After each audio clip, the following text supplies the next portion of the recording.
લોકમત ન્યૂઝમાં આપનું સ્વાગત છે। વડોદરા શહેરના માનેજા વિસ્તારમાં એક ભયંકર અકસ્માતની ઘટના સામે આવી છે, જેને કારણે વિસ્તારમાં હડકંપ મચી ગયો હતો। મળતી માહિતી અનુસાર એક બેફામ ડમ્પર ચાલકે કારને જોરદાર ટક્કર મારી હતી અને ત્યારબાદ સ્થળ પરથી ફરાર થઈ ગયો હતો। ચોંકાવનારી વાત એ છે કે ડમ્પર પર નંબર પ્લેટ પણ નહોતી। આ કારમાં 3 લોકો સવાર હતા, જેમાં એક યુવક પોતાની મહત્વપૂર્ણ પરીક્ષા આપવા જઈ રહ્યો હતો અને તેના માતાપિતા તેને મૂકવા જઈ રહ્યા હતા। ટક્કર એટલી જોરદાર હતી કે કાર ડિવાઈડર સાથે અથડાઈ ગઈ અને ડિવાઈડરનો બેરીગેટ પણ તૂટી ગયો હતો। અકસ્માતમાં મોટી જાનહાનિ ટળી છે, જે એક સદનસીબ ઘટના ગણાવી શકાય। ઘટનાની જાણ થતાં જ મકરપુરા પોલીસ સ્ટેશનનો સ્ટાફ તરત જ સ્થળ પર પહોંચી ગયો હતો અને હાલ સમગ્ર મામલે તપાસ હાથ ધરવામાં આવી રહી છે।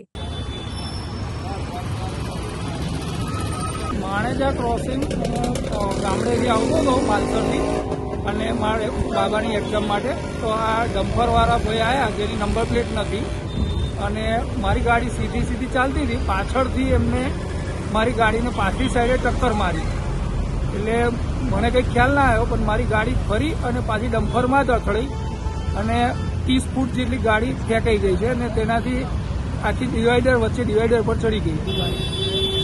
ઘટના સ્થળે કોઈની જાનહાનિ થઈ? જાનહાનિ નથી થઈ।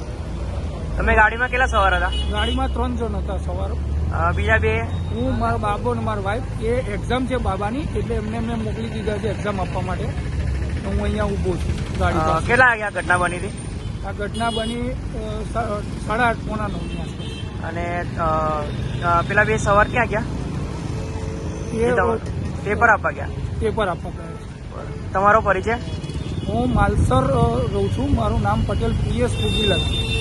પોલીસને જાણ કરી? પોલીસને જાણ કરી છે।